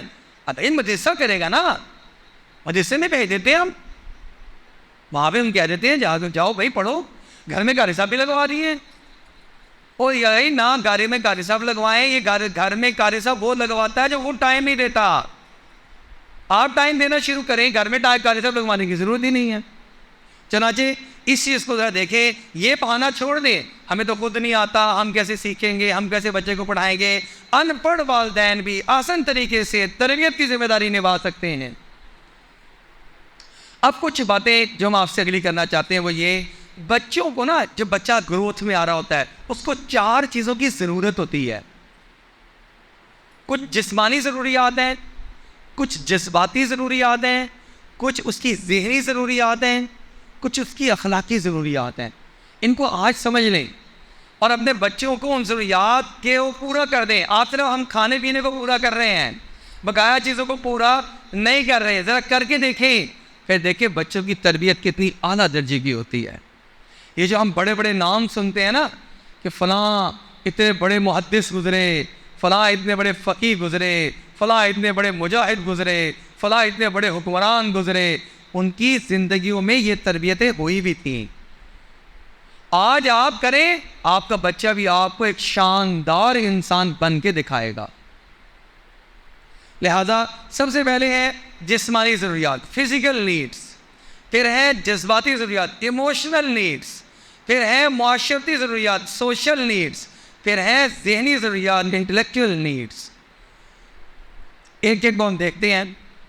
جسمانی ضروریات میں 4 چیزیں شامل ہیں۔ ایک لباس ہے جس کو ضرورت ہے جسم کے لیے، گرمی میں الگ، سردی میں الگ، ضرورت ہے سردیوں میں ٹھنڈ سے بچاؤ ہے، گرمی میں موٹے کپڑے نہ ہوں بلکہ باریک ہوں۔ دوسری چیز ڈائٹ، غذا ہے۔ تیسری چیز اس کا سونا ہے، نیند۔ اور چوتھی چیز ہے کھیلنا اور گھومنا۔ یہ اس کی سپورٹس جو ہے یا پکنک جو ہے، یہ اس کی جسمانی ضروریات ہیں بچے کی۔ اب ایک ایک چیز کو دیکھ کے چلیں۔ لباس، بچوں کی تربیت میں لباس کا بنیادی کردار ہے۔ لباس کا اثر بچے کی شخصیت پر پڑتا ہے۔ بچوں کا لباس بھی ایسا ہونا چاہیے جس سے اسلامی تشخص کا اظہار ہو۔ بچیاں ہیں، ہم نے اس کو ایسی فراک بنائی گیا، سلیو لیس ہے، ٹھیک ہے جی، اسکرٹ سا پہنا کے، پھر کوئی بات نہیں، بچی ہے بھائی۔ بچی کے جب ذہن میں آپ کے لباس ڈال رہے ہیں تو بڑے ہو کے آپ جب خود پریشان ہوں گے اور آپ کہیں گے بیٹا تم یہ کیا کالج جا رہی ہو، یہ کیا تم نے کپڑے پہنے ہوئے ہیں؟ کیونکہ بابا آپ بس اپنے پاس ہی رکھیے اپنے مشوروں کو، آپ کو کیا پتا ہے کہ کیا، اور اس میں کیا حرج ہے بتائیں۔ اب آپ کچھ نہیں کر سکتے، اب وہ بڑی ہو گئی ہے۔ بچے کو آپ نے پہلے سمجھایا نہیں، پہلے خود اس کو جناب نا ایسی نکریں ایسی شرٹیں لے کے دی جس میں آدھے سے زیادہ جسم اس کا ننگا تھا، اسے مانا کوئی بات نہیں کوئی بات نہیں، کوئی اسے بتایا نہیں صدر کیا چیز ہوتی ہے چھپانا۔ اب آپ بڑے بڑے لوگ دیکھ لیں، صبح واک کرنے کے لیے میں جاتا ہوں اپنے ماڈرن پارک میں، ماڈرن میں رہائش ہے، سامنے پارک ہے، تو وہاں بڑی بڑی عمر کے لوگ وہ اتنے چھوٹے چھوٹے پہن کے آئے ہوتے ہیں مرد حضرات کہ ان کا صدر ہی چھپا نہیں ہوتا، ان کو کسی نے بتایا نہیں سمجھایا نہیں، ہر وقت کا گناہ کما رہے ہو۔ تھوڑا سا نکر کو بڑا کر لیتے کہ آپ کے گھٹنے چھپ جاتے تو گناہ سے بچ جاتے، صدر ڈب جاتا۔ اس لیے بڑی بنیادی چیز ہے ایسا لباس جو اسلامی شعائر کے خلاف ہو، اس سے بچپن سے بچنا ہے۔ بچوں کا لباس موسم کے مطابق ہلکا پھلکا، صاف اور آرام دہ ہونا بہت ضروری ہے۔ بعض اوقات فیشن کے چکر میں ہم بچے اور بچیوں کے اوپر ایسے ایسے لباس پہنا دیتے ہیں اور چڑھا دیتے ہیں جو نہ کمفرٹیبل ہوتے ہیں، نہ وہ آرام دہ ہوتے ہیں، نہ وہ ہلکے پھلکے ہوتے ہیں، لیکن فیشن ہے بس اس میں کر رہے ہوتے۔ تصویر والے لباس سے بچوں کو بچائیں، یہ ایک بڑی وبا ہے۔ جانداروں کی تصویریں، کارٹونوں کی تصویریں ملی ہو رہی ہیں، نہیں آپ تلاش کریں تصویر کے بغیر۔ بچوں کو بھی سمجھائیں بیٹا یہ تصویروں والے یہ چیزیں یہ کوئی اچھی چیزیں نہیں ہیں، آپ کو ہم لباس پہنائیں گے انشاءاللہ اور اچھا لباس پہنائیں گے، لیکن تصویروں کے بغیر والا۔ گھر میں بچوں کے لباس وغیرہ رکھنے کے لیے ایک مستقل جگہ بنائیں اور بچوں کو ترغیب دیں کہ روزانہ لباس تبدیل کر کے وہاں پر رکھیں۔ بچے نے جہاں پہ کپڑے بدلنے وہیں پہ وہ نکر اتاری، وہیں شرٹ اتاری اور وہیں پہ پڑا ہوا، ماں سمیٹتی پھر رہی ہے سمیٹتی پھر رہی ہے۔ ایسا کیوں ہے؟ کیونکہ ہم نے بچوں کی تربیت نہیں کی کہ بیٹا میلے کپڑوں کے لیے یہ باسکٹ اور یہ بالٹی ہے، آپ نے کس باسکٹ میں جا کے ڈالنے ہیں، یا یہ کونا ہے اس جگہ پہ میلے کپڑے رکھے جائیں گے، صاف کپڑے جو ہیں وہ آپ نے اپنی الماریوں میں رکھنے۔ تو یہ ایک بچے کی ضرورت ہے۔ جن بچوں کو بچپن میں صفائی کی عادت نہیں پڑتی، بڑے ہو کر بھی وہ گندے مندے ہی رہتے ہیں، ان کے ساتھ رہنے والے لوگ ہمیشہ تنگ رہتے ہیں۔ یہ صفائی ایک مزاج کا نام ہے، جو مزاج میں صفائی لے آئے گا اس کا گھر صاف رہے گا۔ یہ ملازموں سے صفائی نہیں ہو سکتی، یہ اور کسی کے کرنے سے نہیں ہو سکتی، یہ ایک مزاج ہے صفائی کا۔ اپنے بچوں کو بچپن سے صفائی کا مزاج پیدا کریں۔ دوسری چیز ہے غذا۔ غذا صحت اللہ تعالیٰ کی نعمت ہے، صحت میں سب سے بنیادی چیز غذا ہے، اور غذا کے لیے 3 بنیادی چیزیں ضروری ہیں۔ قرآن مجید میں بھی اس کا ذکر کیا گیا ہے، کلوا مما فی الارض حلالا طیبا۔ حلال بھی اور طیبہ پاکیزہ بھی، اس میں 3 چیزیں آتی ہیں۔ کیا؟ ایک حلال ہو، حرام چیز نہ کھلائیں، نہ رزق حرام کما کے لا کے بچوں کو کھلائیں، نہ کوئی حرام چیز جو ہے نا جی وہ کھلائیں، کوئی چیز ایسی باہر کی چاکلیٹس، باہر کی چیزیں جس میں بعض اوقات ایسی چیزیں ڈلی ہوتی ہیں جو کہ حرام ہوتی ہیں، اپنے بچوں کو سمجھائیں بیٹا اس کی ضرورت نہیں ہے، ہم تمہیں یہاں کی چاکلیٹ لے کے دے دیں گے، یہاں کی چیز لے کے دے دیں گے، یہ حرام ہو سکتی ہے، اس کو آپ نہ کھلائیں۔ یہ قرآن مجید میں اللہ تعالیٰ نے اپنے نبیوں کو بھی کہا اور عام لوگوں کو بھی کہا، یا ایھا الرسل، اے میرے پیغمبرو، کلوا من الطیبات واعملوا صالحا، پاکیزہ چیزوں میں سے کھاؤ اور نیک عمل کرو، سورہ مومنون۔ اور پھر دوسری جگہ پہ سارے لوگوں کو ارشاد فرمایا، اپنے خاص چنیدہ لوگ انبیاء اور رسل کو بھی یہی حکم دیا اور انسانوں کو بھی یہ حکم دیا، یا ایھا الناس کلوا مما فی الارض حلالا طیبا، اے لوگو زمین میں جو کچھ حلال اور پاکیزہ ہے تم وہ کھاؤ۔ ایک یہ کہ حرام اور خبیث چیزیں نہ کھائیں، ٹھیک ہے، چائنا وغیرہ جاتے ہیں لوگ، اب جن کو یہ پتہ نہیں ہوتا وہ وہاں پہ بہت ساری حرام چیزیں، مینڈک اور پتہ نہیں کیا کچھ ہوتے ہیں وہ بھی کھا رہے ہوتے ہیں۔ اور ایک دوست چائنا جاتے ہیں، انہوں نے کہا ہمارے ساتھ جو وہ دوست بھی تھے تو وہاں پر بہت ساری چیزیں ایسی وہ وہاں تو عام مل رہی ہوتی ہیں، تو میں حلال تلاش کر کے حلال ریسٹورنٹ میں جا کر کھانا کھاتا تھا، اور وہ کہتے تھے یار چھوڑو یار، وہ اتنی باریکیوں میں پتہ نہیں تو مولویوں کے چکر میں پڑ گئی۔ انہوں نے کہا بھائی مولویوں کے چکر میں نہیں، یہ تو میرے اللہ کا، میرے بنانے والے کا حکم ہے، یہ کھانا ہے حلال ہے، یہ نہیں کھانا یہ حرام ہے۔ بچوں کو پتہ ہوگا تو نشے کی طرف نہیں جائیں گے کہ نشہ تو حرام ہے۔ اگر یہ تمیز ہی نہیں دی ہم نے تو پھر تو راستہ کھلا ہوا ہے ان کے لیے، حلال بھی کھائیں گے حرام بھی کھائیں گے، حلال حرام کی تمیز ہی نہیں ہوگی۔ چنانچہ دوسرا یہ کہ جو پاکیزہ چیز نصیب ہو اسے کھائیں، تیسرے یہ کہ کھائیں بھی اور نیک عمل بھی کریں۔ علماء کہتے ہیں کہ یہ جو اللہ نے اکٹھا بیان کیا نا، یا ایھا الرسل کلوا من الطیبات واعملوا صالحا، حلال کھانے کا بہت بڑا اثر یہ ہوتا ہے کہ انسان نیک اعمال کرنا شروع کر دیتا ہے، نیک اعمال کر رہا ہوتا ہے۔ اب آپ لوگ گھروں میں یہ ترتیب بنائیں، آپ یعنی ہم تربیت چاہ رہے ہیں نا بچوں کی، بچوں کو نیک بنانا چاہ رہے ہیں، اسی کے لیے ہم نے حافظ بنایا، اچھا یہ حافظ بن کے بھی نیک نہ بنا، ہم کہیں گے یار اور کیا کرتے، اتنا کچھ تو کر لیا، یہ کام نہیں کیے تھے۔ اس قرآن کے اندر یہ باتیں لکھی ہوئی تھی، زبانی تو یاد کیا اس نے، اس کے مطابق عمل کرے گا تب نیک بنے گا۔ یہ آج سے ہمیں پتا ہو، ہم کوشش کریں، پھر دیکھیں نیک بنے گا، اور ایسا زبردست نیک بنے گا جس کی حد نہیں۔ لہذا پاکیزہ چیزیں کھانے سے جو صحت اور قوت حاصل ہو اسے اللہ کی فرما برداری میں خرچ کریں، اس کے احکامات پہ عمل کریں۔ اب ہم حرام کما کے لائیں، رشوت کا پیسہ بچوں کو کھلائیں اور کہیں یہ نیک بن جائیں، ہم سود کا پیسہ کما کے لائیں، ہم دوسروں کا ناحق مال کھائیں، ہم جو ہے ناپ تول میں کمی کریں، ہم دکان پہ بیٹھ کر جھوٹ بول کے سودا بیچیں، لوگوں کو دھوکہ دیں، اور ہم کہیں کہ ہمارے بچے نیک نکل آئیں۔ بھئی کیسے نکلیں گے؟ آیات میں تو چاہے ہم حافظ بنا دیں، چاہے ہم اس کو حاجی بنا دیں، جو مرضی بنا دیں، بنیاد جو غذا ہے وہ آپ نے غلط رکھی ہوئی ہے۔ اللہ تعالیٰ کی نعمتوں سے فائدہ اٹھانا اور انہیں گناہوں میں لگانا یہ ناشکری ہے۔ حلال غذا کا عمل صالح میں بڑا دخل ہے۔ جب غذا حلال ہوتی ہے تو خود بخود نیک اعمال کی رغبت ہوتی ہے، اور غذا حرام ہو تو نیک اعمال کی توفیق نہیں ہوتی۔ آپ صلی اللہ علیہ وسلم کا ارشاد مبارک ہے، طلب و کسب الحلال فریضۃ بعد الفریضہ، حلال روزی کمانا بھی دوسرے فرائض کے بعد ایک اہم فرض اور ضروری ہے۔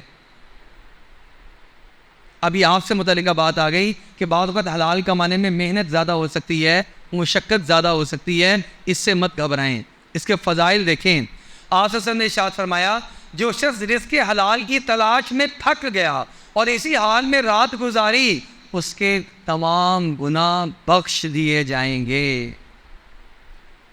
اس پر نظر رکھیں، مشقت پہ نظر نہ رکھیں۔ حرام آسانی سے مل رہا ہے، اس کو چھوڑ دیں، قربان کر دیں۔ حلال میں مشقت اور محنت کرنی پڑتی ہے تو کریں۔ ملازمت آپ کو ملی ہے، وہاں پہ سے ڈیوٹی سے غائب ہے تو آپ حرام کما رہے ہیں۔ وہاں بیٹھ کر آپ کام ہی نہیں کر رہے ہیں، تو آپ آرام کا، آپ محنت و مشقت کریں، آپ کے سارے گناہ اللہ معاف فرما دیں گے۔ اللہ تعالیٰ کو یہ بات پسند ہے کہ وہ اپنے بندے کو حلال کی تلاش میں تھکا ہوا دیکھے۔ شام کو تھکا ہوا باپ گھر آتا ہے تو اللہ رب العزت اس کو بڑی محبت کی نگاہ سے دیکھ رہے ہوتے ہیں، یہ رزق حلال کما کے آ رہا ہے، حرام بھی کما سکتا تھا، چوری بھی کر سکتا تھا کسی کی، پستول لے جا کے باہر ڈاکہ بھی ڈال سکتا تھا، لیکن نہیں کرتا۔ آپ صلی اللہ علیہ وسلم کی دعا بھی ہے، اللہم انی اسألک رزقا طیبا وعملا نافعا وعملا متقبلا۔ یہ رزق حلال اتنی اہم چیز ہے، یہ غذا سے متعلق بات بتا رہا ہوں۔ اے اللہ میں تجھ سے حلال اور صاف روزی مانگتا ہوں، اور ایسا علم جو نفع بخش ہو، اور وہ علم جو تیرے دربار میں مقبول ہو۔ یا اللہ میں تجھ سے ایسے رزق کا سوال کرتا ہوں۔ اب ایک اور غذا سے متعلق ایک اور بات، وہ یہ، اگر آپ بچوں کی اچھی صحت چاہتے ہیں تو انہیں پروسیسڈ فوڈ یعنی مصنوعی غذا سے بچائیں۔ سب سے زیادہ صحت مصنوعی غذا سے خراب ہوتی ہے، سب سے زیادہ صحت جو خراب ہوتی ہے۔ اور وہ مصنوعی غذائیں کیا ہیں؟ پیکٹ میں بند چپس، یہ جتنے چپس پیکٹس میں بند ہیں، یہ آپ ان کو ڈاکٹرز کسی سے بھی پوچھ لیں، آپ وہ بتائیں گے بھائی یہ تو بڑے نقصان دہ ہیں انسان کی صحت کے لیے، لیکن کیا کریں، وہ گھر میں بنانا کرنا وہ مشقت ہے۔ اس مشقت سے بچنے کے لیے 50 روپے دیے، جا بیٹا باہر سے بازار سے لیز کا پیکٹ لے کے کھا لے۔ چاکلیٹ، یہ صحت کے لیے کتنی نقصان دہ ہے، دانتوں کے لیے کتنی نقصان دہ ہے، اس سے شوگر لیول کتنا بڑھتا ہے، اس سے جو ہے بچوں کے ہائپر جو ایک ہے وہ کتنی بڑھ جاتی ہے، اس کا اندازہ ہی نہیں ہے۔ بچے جو ہر ٹائم چیختے چلاتے ہیں، یہ سب میں اندر انرجی بڑھی ہوئی ہے، اور یہ ان چیزوں نے انہانس کی ہوئی ہے، بڑھائی ہوئی ہے۔ تلی ہوئی اشیاء بازار سے جاتے ہیں، تلی، اب باہر کا تیل پتہ نہیں کتنا گندا، پتہ نہیں ایک بار استعمال ہوا پھر صاف ہوا پھر استعمال ہوا، بے تحاشا نقصان، پتہ نہیں کون کون سی بیماریاں ہیں جو اس سے لگ رہی ہیں۔ لیکن بس ٹھیک ہے، جاؤ بیٹا باہر سے وہ سموسے اور وہ تلے ہوئے وہ جناب پتہ نہیں کس طرح کے تیل میں وہ تل کے، یہ غذا نقصان دہ غذا ہے۔ برگر، پیزا، شوارما، یہ ساری چیزیں اب تو جگہ جگہ پہ پکڑا جاتا ہے۔ ابھی وہ مردہ مرغیاں تھیں، وہ سستا ٹھنڈا گوشت ہے، وہ پیزے میں، شوارما میں اور سب چیزوں میں چل رہا ہے۔ ایک ہے آپ کسی ہوٹل میں جاتے ہیں اور کہتے ہیں مرغی ذبح کرو، مرغی ذبح کرتے ہیں آپ کے سامنے اور وہ بنا کے دیتے ہیں، یہ ایک اور بات ہے۔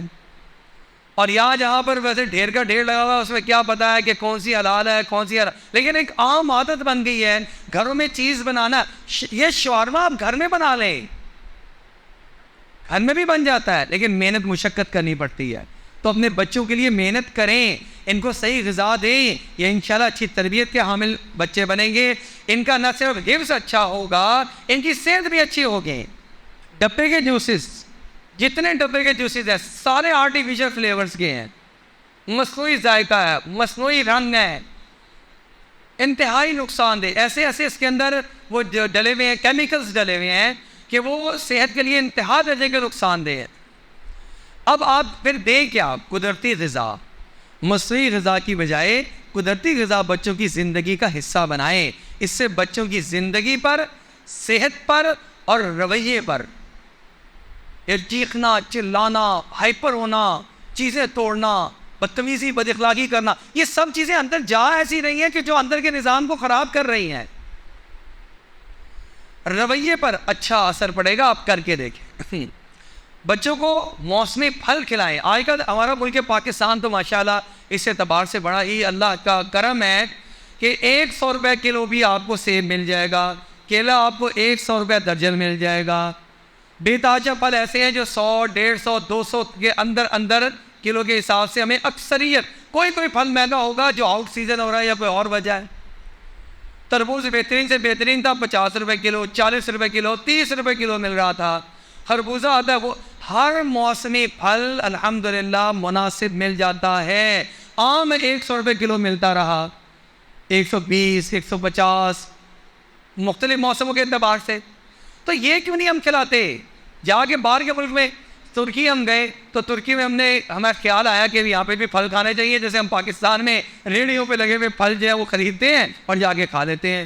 تو وہاں کے سپر مارکیٹ گئے, وہاں پہ ایسے بکتے ہی نہیں تھے. سپر مارکیٹ گئے, بڑے پیارے پیک ہوئے, بڑے خوبصورت. وہ جب 1 کلو آم, 1 کلو بھی نہیں تھا بلکہ پتہ نہیں وہ 800 گرام اس کی پیکنگ تھی, وہ جب پتہ کیا تو پتہ لگا ہمارے پاکستانی تقریباً 2000 روپے بنتے ہیں. ایپل بڑا خوبصورت لال رنگ کا, دیکھ کے اتنا اچھا لگے جس کی یاد نہیں, پتہ نہیں کون سے ملک کا تھا. ہم نے کہا یار یہ بہت زبردست لگ رہا ہے. ہم نے کہا بھائی یہ پتہ کرو یہ کتنے کا ہے. تو وہ تقریباً جو وہ تھا اپنا سیب تھا, وہ سیب تقریباً ہمارے یہاں کے 1200-1300 روپے کلو کا بن رہا تھا. خیال آیا ہمارا ملک پاکستان کتنا اچھا ہے. اچھا پھر بھی وہ اتنے خوبصورت لگ رہے تھے کہ ساتھیوں نے کہا یار لے لیتے ہیں, لے لیے. لیکن جب اس کو کھانے لگے اور اس کو کاٹا تو اس کا ذائقہ جتنا وہ باہر سے خوبصورت نظر آ رہا تھا, اس کا ذائقہ اندر سے اتنا ہی بد ذائقہ تھا. یہاں کا آپ گاچا سیب آتا ہے, دوسرا سیب آتا ہے, آپ دیکھتے ہیں اتنا لذیذ اللہ نے ہمیں اتنے پھل دیے ہوئے ہیں اور سستے ہیں. اچھا ہم سمجھتے ہیں نہیں 100 روپے کا درجن کیلا نہیں لینا. بچہ جاتے جاتے آپ کے 200 روپے 250 روپے دکان کے اوپر چپس پہ, چاکلیٹوں پہ, جوس پہ خرچ کروا دیتا ہے. کبھی اندازہ کریں. یہی آپ پابندی لگائیں نہیں بیٹا یہ نہیں لینا, ہاں تو میں طرح طرح کے پھل لا کے دوں گا. ایک دن کیلا لے آؤں گا, اگلے دن سیب لے آؤں گا, اور سارے مل کے بیٹھیں گے اور سب مل کے کھائیں گے. جو کھا نہیں سکتا وہ جوس کا ہے تو اس کو ڈبے کے جوس کی بجائے پھلوں اور سبزیوں کا جوس پلائیں. لیکن ظاہر بات ہے اس کے لیے مشین نکالنی پڑے گی, اس کے اندر ڈالنا پڑے گا, اس کو پھر ہر ایک کو دینا پڑے گا, وہ ملک شیک بھی بنانا پڑے گا, پھر دھونا بھی پڑے گا. کافی سارے لمبے چوڑے کام ہے. اس کی بجائے پیسے دیے جا بازار سے ڈبہ لے اور وہ پی لے. اور وہ کیا پلا رہے ہیں ہم اپنے بچے کو, زہر اور کیمیکل, اور اس کا ریئیکشن آ رہا ہے. پھر ہم کہتے ہیں بچوں کو پتہ نہیں کیا ہوتا جا رہا. آج کے بچے ہمارے زمانے کے بچوں سے خراب ہیں. وہ اس لیے کہ آپ کے ماں باپ نے آپ کو خراب کیا نہیں تھا اور آپ اپنے ہاتھوں سے خراب کر رہے ہیں. تو جو محنت کر رہے ہیں ویسا پھل تو سامنے آئے گا ہی آئے گا. اس لیے اس کو ذرا تھوڑا سا ہم اپنی لائف سٹائل میں تھوڑی تبدیلی لا کے تو دیکھیں. بچت بھی ہوگی, بچوں کی صحت بھی اچھی ہوگی. جو بچوں کی ایک نیڈ ہے فزیکل, غذا اور ڈائٹ اچھی دینا. اتنے چھوٹے چھوٹے بچے رہ جاتے ہیں. آپ دیکھیں قد کاٹ کیسے ہیں بچوں کے, ان کی فزیکل, ان کے دیکھیے کیا ہو گیا ان کو. بھائی کوئی چیز اچھی جائے گی اندر تو کچھ بنے گا. دودھ بچوں نے نہیں پینا, انگلش شیک ہم نے بنا کے نہیں دینا, جوس کوئی ہم نے نکال کے یا پھل ہم نے لا کے نہیں گھر میں دینا. تو جب اس نے بازار کے ڈبوں کے جوس اور جو ہے وہ بند پیکٹ کے بسکٹ اور چپس ہی کھانے ہیں تو اسی طرح کی ماشاءاللہ صحت بنے گی. سبزیوں کی عادت ڈلوائیں, گھر میں سبزیاں اچھی بنائیں, ٹیسٹی بنائیں, سبزیوں کی عادت بنائیں. آج آپ جتنے حکماء اور ڈاکٹروں کے پاس جائیں, آپ کو پتہ ہے ہمارے ملک پاکستان میں ناقص غذا کی وجہ سے کتنے لوگ معدے کے مریض ہیں. ایک محتاط اندازے کے مطابق 60 سے 70% ہمارا پاکستان کا طبقہ پیٹ کے امراض, معدے کے امراض میں مبتلا ہے. کسی کو قبض کا معاملہ ہے, کسی کو ہاضمہ ٹھیک نہیں ہے, کسی کا کچھ ہے, کسی کا کچھ ہے, اور وہاں سے پھر امراض سارے, کسی کو آنت کا مسئلہ ہے, کسی کو جگر کا مسئلہ ہے, کسی کو لبلبے کا مسئلہ ہے. یہ شوگر بھی اسی وجہ سے, یہ بلڈ. اس کے لیے بہتر. اچھا وہ تجویز کیا کرتے ہیں, کہتے ہیں بھائی سبزیاں کھاؤ. تو کیوں نہ ہم اپنے بچوں کو سبزیوں کے اوپر لگائیں, گوشت کی عادت ڈالیں. ایک بڑی اہم بات یہ ہے, بازار کا شاورما یہ چیزیں تو کھا لیں گے, گھر میں بنا ہوا گوشت وہ نہیں کھائیں گے, وہ نہیں کھائیں گے. بڑا گوشت ہم نے ترک کر دیا, حالانکہ بڑے گوشت میں جتنی غذائیت اور طاقت ہے اس کی حد ہی نہیں. ہم اسی طرح اردن گئے, وہاں جا کے ہم نے دیکھا کہ بکری کا گوشت جو ہے وہ سستا ہے اور گائے کا گوشت مہنگا ہے. ہم نے کہا بھائی یہ کیا مسئلہ ہے؟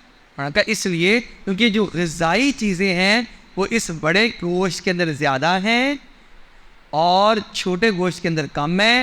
تو جس چیز کے اندر جتنی زیادہ غذائیت ہے اس کا ریٹ اتنا زیادہ ہے. اس لیے صرف مرغی, وہ بھی فارمی, چلے وہ بھی کہنے کا مقصد ہے نہ ہونے سے کم از کم گھر میں بچے ٹیسٹ سے اور ذائقے سے گھر میں بنا ہوا کھانا تو کھائیں.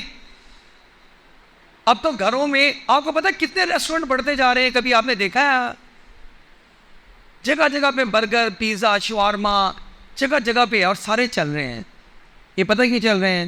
ہم نے اپنے گھروں میں پکانے کی عادت کم کر دی ہے, اس لیے چل رہے ہیں. یہ بے تحاشا ہو گئے ہیں, بے تحاشا چل رہے ہیں, انے واہ چل رہے ہیں, رش لگے ہوئے ہیں.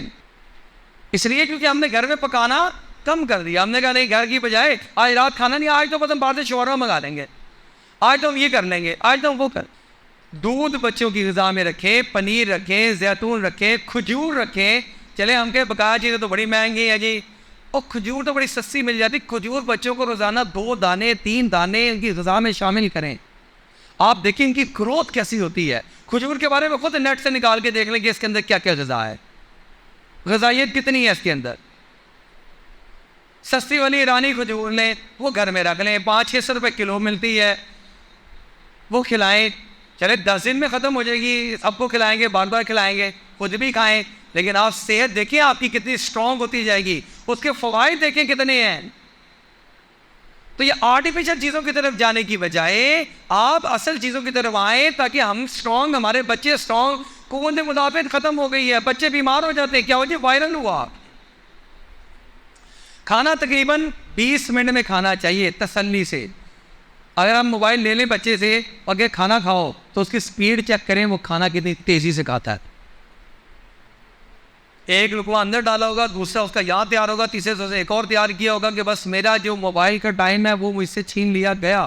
تسلی سے, اطمینان سے, سب ساتھ بیٹھیں گھر والے, اطمینان سے کھا. اچھا آپ بنائیں ترتیب, بن جائے گی. بچے خراب ہوئے نہیں ہیں ابھی, ہم سمجھ رہے ہیں کہ بہت خراب ہو گئے ہیں. اللہ کا نظام ہے, جہاں بچوں کو کنٹرول کریں گے محبت سے, پیار سے, جاتے سارے ڈنڈا اٹھا کے نہیں. جتنا عرصہ لگا بگاڑ میں, تھوڑا سا عرصہ اور ٹائم دے دے سدھار میں, تو آپ ذرا دیکھیں سب سدھر جائے گا. 1 مہینے کا ٹارگٹ بنائیں, 1 دن کا نہ بنائیں, 1 مہینے کا بنائیں. 1 مہینے میں آپ دیکھیں کہ کہاں سے آپ بچوں کو کہاں تک لے آئے ہیں. کھانا جلدی جلدی نہیں کھانا چاہیے, کھانا بھوک لگنے کے وقت کھانا چاہیے. پانی بقدرے ضرورت پینا چاہیے. ابن آدم پیٹ سے زیادہ برا کوئی برتن نہیں بھرتا. ابن آدم کے لیے چند لقمے کافی ہے جو اس کی کمر کو سیدھا کر دیں, اور اگر زیادہ کھانا ضروری ہو 1/3 پیٹ کھانے کے لیے, 1/3 پینے کے لیے, اور 1/3 سانس کے لیے رکھے. خلاصہ یہ کہ ہم خود اپنے بچوں کو فطری اور قدرتی غذا کا عادی بنائیں. سب سے اہم یہ ہے کہ ہم سنت کے مطابق کھانے کی عادت ڈالیں تاکہ ہماری غذا اور صحت ہمارے دین و تربیت کے لیے مددگار ثابت ہو. اچھا, جسمانی ضرورت میں ایک غذا تھی. دوسری چیز کیا ہے؟ سلیپنگ سائیکل, سونا. بہترین نیند ہمارے جسمانی صحت کے لیے بہت ضروری ہے. نیند کی کمی بڑوں میں ہو یا بچوں میں, دونوں کو یکساں نقصان پہنچاتی ہے. ماہرین نے نیند کی کمی کے بچوں اور بڑوں کے لیے یہ نقصان بتائے ہیں. آج کل یہ موبائل ایسی منحوس چیز آ گیا کہ رات کو آپ لے کے بیٹھے سونے سے پہلے کہ بس ابھی چھوڑ دوں گا. پتہ تب چلتا ہے جب آپ گھڑی کو دیکھتے ہیں, او 1 گھنٹہ گزر گیا. پھر آپ کہتے ہیں چلو ابھی چھوڑتا ہوں, دوبارہ نظر اٹھا کے دیکھی, پتہ لگا 1.5 گھنٹہ گزر گیا, حتیٰ کہ 12 بج گئے. اوئے ہوئے میں نے صبح اٹھنا بھی تھا. اب آپ کی نیند, اچھا وہ دماغ میں وہ کچھ بھرا ہوا ہے, نیند آتے آتے آتے آتے ٹائم لگے گا. اب آپ کی نیند پوری نہیں ہوئی, اب آپ کو کچھ مرض لاحق ہو رہے ہیں غیر محسوس طریقے سے. وہ کیا ہو رہے ہیں؟ ڈاکٹر کہتے ہیں یکسوئی میں کمی واقع ہو جاتی ہے. فوکس نہیں اب آپ کر سکیں گے اپنی زندگی میں. جو نیند پوری لیتا ہے وہ جس طرح چیزوں کو فوکس کر سکتا ہے, جس کی نیند پوری نہیں ہو رہی اس نے اپنے دماغ کی ریپیئرنگ پوری طرح نہیں ہونے دی. دماغ ریپیئر نہیں ہوا پوری طرح, اس میں ابھی کچھ خالی جو وہ زخم رہ گئے, تھکاوٹ والے وہ جو نروز ہیں وہ ابھی کمزور رہ گئی, وہ ریپیئر ہونی تھی. آپ نے اپنی نیند نہیں دی, پھر اگلے دن بھی نہیں دی, پھر اس سے اگلے دن بھی, پھر لگاتار نہیں دی, تو اب وہ کیا ہوگا کہ وہ ساری رگیں, ساری نروز جو وہ کمزور کمزور کمزور کمزور ہوتی چلی جائیں. اب کیا ہوگا؟ آپ فوکس ہی نہیں کر سکیں گے. دوسرا, اپنے مسائل کو حل کرنے کی صلاحیت متاثر ہو جائے گی. آپ ٹینشن میں ہر ٹائم, کیا ہوا بھائی, یار یہ ہو گیا, وہ ہو گیا, یہ بھائی کیا اتنا تم نے دماغ پہ سوار کیے, اتنی ساری چیزیں جمع کیسے ہو گئی؟ آپ سوال کریں, آپ نیند پوری لیتے ہیں؟ وہ جواب آ جائے گا نیند پوری نہیں ہو رہی. اور آپ نیند پوری لے کے تو دیکھیں. 9 بجے سارے اپنے موبائل لیپ ٹاپ بند کر دیں. اس کے بعد اگر کچھ ہلکا پھلکا کھانا ہے اس سے کھانا پہلے ہونا چاہیے, اور اگر کھانا ہے تو کھانا وانا جو بھی کرنا ہے آپ نے کریں, چائے وائے جو کچھ بھی ہے, کعوہ, لیکن 9 بجے کے بعد اب موبائل کو نہ دیکھیں. اب آپ نے بستر پہ جانا ہے بس. 10 بجے سوئیں, فجر کی نماز پہ اٹھیں. آپ دیکھیں کہ 10 بجے سے 11, 12 اور پھر 5 بجے یا 4:45 بجے اٹھیں. 7 گھنٹے کی پرسکون نیند, اور دوپہر کو تھوڑی دیر سے کے لیے آپ کیلولا کر لیں. آپ 1 مہینہ تجربے کے طور پہ کر کے دیکھ لیں صرف, اور اپنے بچوں کو کر کے دیکھ لیں 1 مہینہ صرف. اگر آپ میں کوئی فائدہ نہیں ہوا تو چھوڑ دیجیے. اور اگر ہم یہ اپنا نقصان کر رہے ہیں تو کیوں کر رہے ہیں؟ کتنی عقل مندی ہے کہ ہم یہ کر رہے ہیں. ہم وہ اپنے آپ کو ڈیزیز اور بیماریاں لگانے کے چکر میں پڑ گئے ہیں. بڑے اور بچے سست ہو جاتے ہیں نیند پوری نہ ہونے کی وجہ سے. یادداشت متاثر ہوتی ہے, خاص طور پہ بچے اپنا سبق یاد نہیں کر پاتے. جس کی نیند پوری نہیں ہو رہی اس کی یادداشت متاثر ہو رہی ہے, اور جب لگاتار نہیں ہو رہی تو متاثر ہوتے. اب بچہ سبق یاد کرنے بیٹھا ہے, یاد کرنا چاہ رہا ہے, یاد ہی نہیں ہو رہا. پچھلا جو یاد کیا وہ بھول رہا ہے. آپ کہتے ہیں وجہ سمجھ نہیں آ رہی. وجہ یہ ہے کہ اس کی نیند پوری نہیں ہو پا رہی. اس کے علاوہ نیند کی کمی سے صحت کے بڑے مسائل پیدا ہوتے ہیں. مندرجہ ذیل بیماریاں نیند کی کمی کی وجہ سے پیدا ہو سکتی ہیں. ہارٹ کا مسئلہ, شوگر کا ہائی ہونا, ڈپریشن, ٹینشن, دل کا فیل ہونا, غیر مستقل دل کی دھڑکن, ہائی بلڈ پریشر, وزن میں زیادتی. یہ ریسرچ کی بھی باتیں ہیں جو میں آپ کو بتا رہا ہوں, جو کہ مختلف, کیونکہ ہمارا ایک پورا ٹرسٹ ہے, ہم ایجوکیشنل بھی کام کر رہے ہیں, ہم ہیلتھ کے اوپر بھی کام کر رہے ہیں. بہت سارے ڈاکٹرز ہمارے ساتھ جو ہے وہ الائن ہیں. یہ ساری چیزیں دیکھ بھال کے پوچھ پاچھ کے اچھا یہ بتائیں, یہ ساری چیزیں آپ کے سامنے ہم محنت کر کے خلاصہ پیش کر رہے ہیں. یہ ساری بیماریوں کی مین ریزن ایک وہ یہ ہے, آپ نیند پوری نہیں لے رہے. اور آپ میں سے ہر ایک, میں اپنے سمیت دیکھ لوں, فیصلہ کر لیں کہ کیا ہم نیند پوری لے رہے ہیں؟ نہیں لے رہے. تو کیوں نہیں لے رہے؟ کیوں ظلم کر رہے ہیں اپنے ساتھ؟ 50 سال کی عمر نہیں ہوتی اور بیماریاں جتنی بڑی بڑی ہیں وہ ساری کی ساری پیدا ہونا شروع ہو جاتی ہیں ہمارے اندر. 60 سال تک پہنچتے نہیں ہیں کہ برے حال ہوئے ہوتے ہیں. ہم ترکی گئے, وہاں پہ ہم نے ایک بندے سے ملاقات کی تو ہم نے اس سے پوچھا تمہاری ایج کیا؟ وہ کام کر رہا تھا. ہم نے اس سے پوچھا تمہاری عمر کیا؟ اس نے کہا 85 ایئرس. اور ایسا صحت مند, ایسا جوان, وہاں سے لمبے چلنگے ماشاء اللہ. وہ بھائی کیا یار, ایک قوم بنی ہے صبح فجر کی نماز سے پہلے, بعد نہیں پہلے ہم باہر نکلے اپنی جگہ سے تو دیکھا باہر ایک ریلا بہ رہا ہے, لوگ آ رہے ہیں, دکانیں کھول رہے ہیں, ایک بے تحاشا بڑا ریل. بھائی کیا ہو گیا یار ان کو؟ فجر کی نماز ابھی ہم مطلب پڑھ کے, ہم نے اپنی فجر کی نماز جو جماعت سے تھی مسجد میں اس سے پہلے پڑھی تھی, ہم نے نکلنا تھا, فلائٹ تھی, ہم نے اپنی جگہ پہ اپنی نماز پڑھی اور نماز پڑھ کے جب باہر آئے تو باہر آ کے حیران, یہ کیا ہو گیا سب کو؟ کہا کیا ہو گیا؟ صبح اٹھنے کا ٹائم, اپنے کام کا ٹائم ہو گیا. اور عصر کے بعد ہم ڈھونڈتے پھرتے تھے کوئی مارکیٹ میں کوئی چیز کھلی ہو, وہ کھلی نہیں ملتی تھی. لوگوں نے زندگی کی ترتیبیں بنائی ہیں, تب صحت مند ہے, تب ترقی کر رہے ہیں. وہ نیند جسے ماہرین ضروری قرار دے رہے ہیں وہ کوالٹی سلیپ ہے, معیاری نیند, بہترین نیند. بہترین نیند رات کی نیند ہے. عشاء کی نماز پڑھ کر جلدی سو جانا اور صبح جلدی اٹھنا صحت مند بناتا ہے. سونے سے پہلے موبائل فون کا استعمال یا موبائل قریب رکھ کر سونا آپ کی نیند کو ڈسٹرب کرتا ہے. کیسی بات ہے, ہم تکیے کے نیچے گھسا کے موبائل اور پھر اس کے اوپر سو رہے ہوتے ہیں. یہ اس کی جتنی شعاعیں ہیں وہ ہمارے دماغ کی شعاؤں کے ساتھ کنیکٹ ہوتے ہیں, اس کو خراب کر رہی ہوتی ہیں. آپ اسے کم از کم 5 فٹ دور رکھیں اپنے موبائل کو سوتے وقت. غذا کی خرابی نیند کی خرابی کا باعث بن جاتی ہے. کھانا کھانے کے فوراً بعد سو جانا نیند کی خرابی کا باعث بنتا ہے. حکما کہتے ہیں کہ جو شخص سورج غروب ہونے کے 2.5 گھنٹے کے بعد سو جائے اور سورج طلوع ہونے سے 2.5 گھنٹے پہلے اٹھ جائے تو بڑھاپے تک میں اس کے اعضاء اور جوارے ٹھیک رہیں گے. کتنی عمر کے لیے کتنی نیند ضروری ہے، یہ ہم نے ایک چارٹ بھی باقاعدہ ڈاکٹرز کی مدد سے بنایا ہوا ہے. ٹھیک ہے، ہم اس میں اوپر تک چلتے ہیں. یہاں پر جو کہ 6 سے 13 سال اسکول ایج، کیونکہ یہ ہمارے مدرسے میں آنے والے بچے، آپ لوگوں کے بچے اس ٹائم میں ہیں، تو یہ ہم لیفٹ سائڈ سے 1 2 3 4 5ویں جہاں پر اسکول گوئنگ ہے، 9 سے 11 گھنٹے نیند ان کی ہونی چاہیے. 9 سے 11 گھنٹے نیند. اگر یہ رات کو 9 بجے سو جائیں تو 10 11 12 1 2 3 4 5 6 بجے اٹھ جائے تو 9 گھنٹے نیند پوری ہو رہی ہے. یہ بچہ صحت مند رہے گا، یہ بچہ بہترین رہے گا. اسی طرح جسمانی ضروریات میں سے ایک چیز ہے کھیلنا، اسپورٹس. آپ دیکھیں ہمارے بچے کیا کھیل رہے ہیں. بچوں کے لیے کھیلنا ازحد ضروری ہے. اگر بچہ کھیل پسند نہیں کرتا اور نہ کھیلتا ہے تو یہ بیمار ہے. یاد رکھے یہ بیمار بچہ ہے. امتحانوں کے دنوں میں کھیلنا بھی ضروری ہے، اس لیے کہ جتنا بچہ کھیل کے ریلیکس ہوتا ہے اتنا اس کا دماغ کام کرتا ہے، اور جتنا دماغ کام کرتا ہے اتنا پیپر اچھا حل کرتا ہے اور چیزیں زیادہ یاد ہوتی ہیں.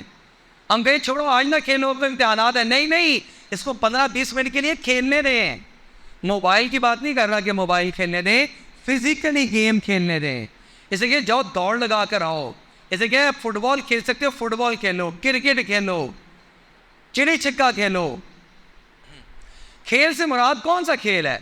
جس میں سانس پھولے اور پسینہ آئے. موبائل پہ کھیلنا مراد نہیں ہے.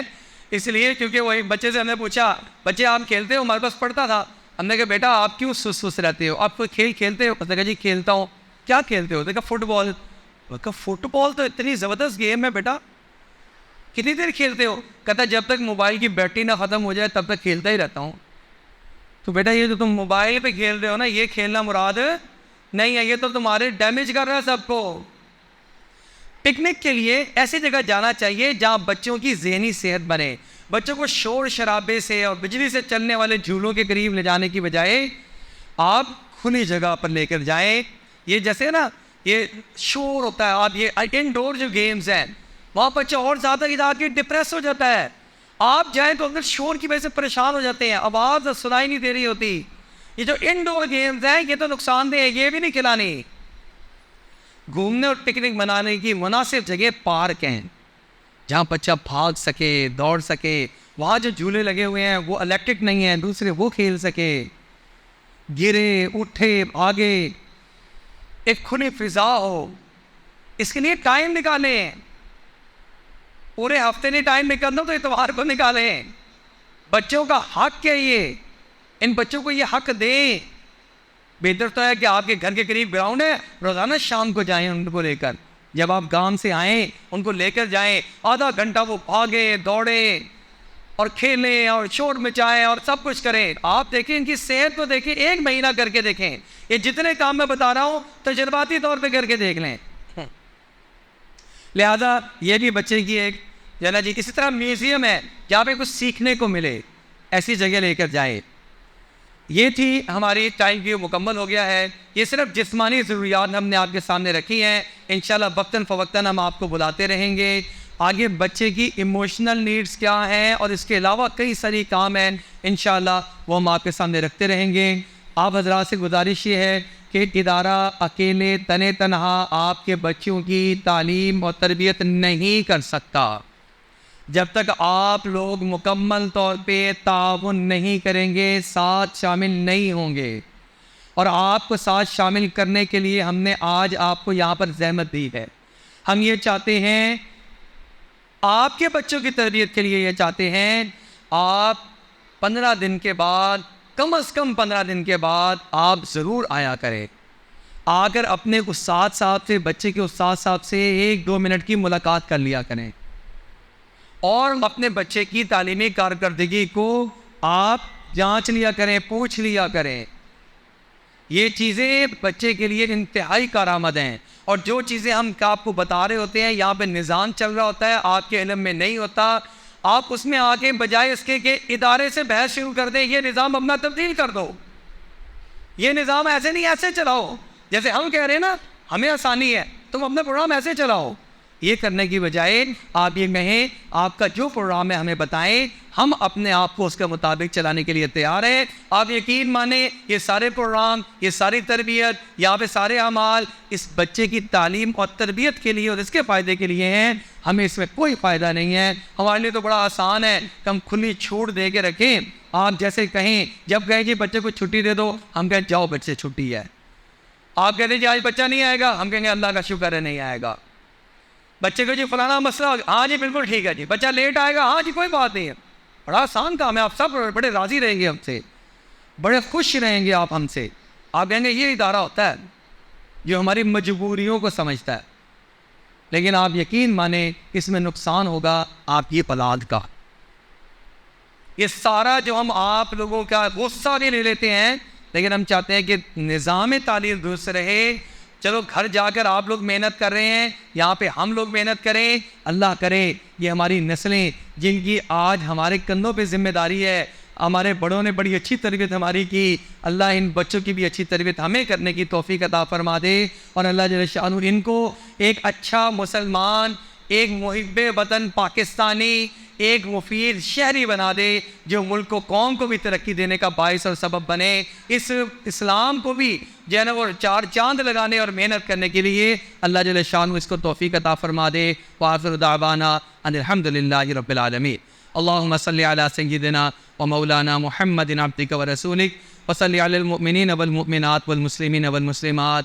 ربنا آتنا فی الدنیا حسنہ وفی الآخرۃ حسنہ وقنا عذاب النار۔ ربنا هب لنا من ازواجنا وذریاتنا قرۃ اعین واجعلنا للمتقین اماما۔ یا اللہ ہم سب کے چھوٹے بڑے اعلانیہ چھپے ہر قسم کے گناہوں کو معاف فرما۔ جتنے مسلمان بیمار ہیں اپنے گھروں میں ہیں سب کو صحت کاملہ عاجلہ مستمرہ نصیب فرما۔ یا باری تعالیٰ ہمارے بچوں کی یا اللہ تو براہ راست تربیت فرما۔ یا اللہ ہم والدین کو بھی توفیق عطا فرما، ہم والدہ کو بھی اور والد کو بھی اور بہن بھائیوں کو بھی یا اللہ ان کی اچھی تعلیم اور اچھی تربیت اس کی توفیق مرحمت فرما۔ یا اللہ دینی ادارے اور دینی مدارس یا اللہ ان کو دن دگنی رات چگنی ترقیات عطا فرما۔ یا اللہ ہم نے جو کچھ مانگا وہ بھی عطا فرما، جو نہیں مانگ سکے لیکن ہمارے لیے بہتر ہے اس سے بھی تو محروم نہ فرما۔ یا اللہ ہمارے بچوں کو حافظ قرآن بنا، عالم دین بنا۔ یا اللہ دنیا کا بھی علم پورا سکھا، یا اللہ آخرت کا علم بھی پورا سکھا۔ یا باری تعالیٰ دین کا داعی بنا، یا باری تعالیٰ ان کو ہمارے لیے صدقہ جاریہ بنا، یا اللہ اس کو ہمارے لیے ذخیرہ آخرت بنا۔ سبحان ربک رب العزت عما یصفون وسلام علی المرسلین والحمد للہ رب العالمین برحمتک یا ارحم الراحمین۔ آمین آمین آمین۔